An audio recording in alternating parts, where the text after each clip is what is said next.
halfway through the 2 p.m. turn, and the British line is surrounding large chunks of the advanced guard. There have been a couple of captured units, including a +2 unit, which gives some momentum chit to the British, which is huge. Morale. The Continentals are troubled, to say the least. And they still have Lee in charge. We'll see how that works. Okay, so here it is at the beginning of the 3 o'clock turn, and I still haven't really gotten the hang of this game, I can tell. Just in terms of creating a defensive line at all. What we're seeing is a situation where that's Wayne down there, and he's still pinned in combat with those units. Much of what the Continentals threw a bunch of troops into the line to try and save him. Hey, got to save Scott. That was the earlier one. Now it's got to save Wayne. A lot of them surrendered, and you know, we're not talking terrible odds or terrible values. It's a risky game, and when you take high-risk options, you could lose big hunks of your army. Some of the attacks were pretty guaranteed. Just north of Wayne, that hex, that guy was doomed. But the others were actually fairly even. The only bright spot is that Lee's been relieved of command by Washington. He's under that stack, and that gives some respite. Got the little marker for that. Got some reinforcements down here, Morgan's unit, and some guys shadowing him. They actually everything on the board, and another stack. I threw some more in there.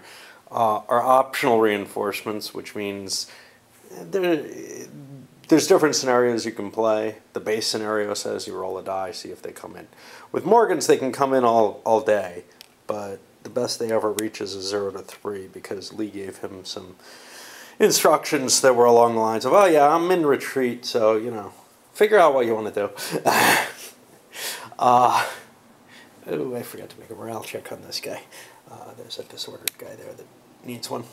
But yeah, the main flex, I pulled away from No Flint Gray to try to cut off Cornwallis's forces. But you know, it doesn't really help much if there's nothing left as an anvil for the hammer. There's more U.S. troops coming in, or more Continentals, but I don't know. It's looking pretty bad. Once the morale starts dipping like it is, and get a couple momentum chits for the Brits, it's hard to overcome in this game. Once you start to lose a battle, you really start to lose it. Beginning of the 4 p.m. turn, and we're seeing the Americans form up something like a formation, although dangerously liable to get cut off. Mainly what happened is they lost the rest of the units that they were trying to protect, and now their morale is even worse. They did force the Brits to spend one of their momentum chits on a battle, this battle right here. But I mean, that's the thing. As long as the Brits are able to manage decent odds, rerolls become pretty good things. So here we are at the beginning of the 5 p.m. turn, and the English have pressed a little bit closer to the Continental line. The biggest risk right now is that they're running around trying to threaten this. If they hold that, they get an automatic victory. They've cut the Continental Army off completely. But their interest with the main focus of their forces is this hill right now. If they hold that at the end of the game, that's an extra half victory point. Whoop, whoop, whoop. I mean, when we look at the casualties, that doesn't really matter, but it seemed valuable. They could have taken it with this unit, but that would have exposed an artillery unit, which they didn't want to do.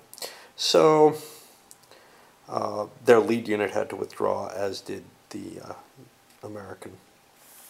So right now it's really a matter of the Americans worrying about, can they defend this, or do they lose? Or how bad do they lose? So here we are at the end of the 5 p.m. turn, and, well, actually midway through the British side of it, but we had a substantial victory. Well, I'd say it's more than that. They managed to cut Washington's stack off using zones of control. It was around right about there. Those grenadiers marched in. And not only did they capture his good unit, but they also captured Washington. That was enough to drop the morale down. The Continental Army is broken. They're also being outflanked back here by this cav. So there's great danger that that this whole army's just gotten bagged, basically. Losing Washington would be key. Lee was, of course, right. They shouldn't have attacked. And he is probably the new commander of the Continental Army, which is probably what he wanted in the first place. Assuming he couldn't get command of one of the British armies. When he was captured, he was giving them advice. How do I feel about the game? I like it. I think I like it better in feel.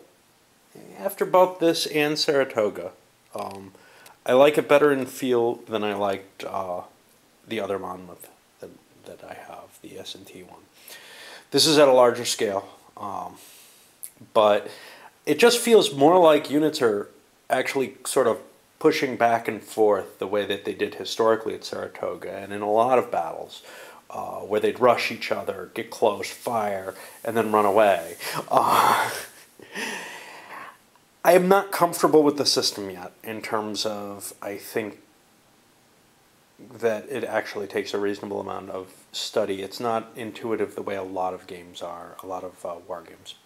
I'm going to cut it off here, but I think it's a pretty good system from the 2 games I've played, and I certainly wouldn't mind picking up more. It's the best I've seen for revolutionary tactical board games. All right, cheers.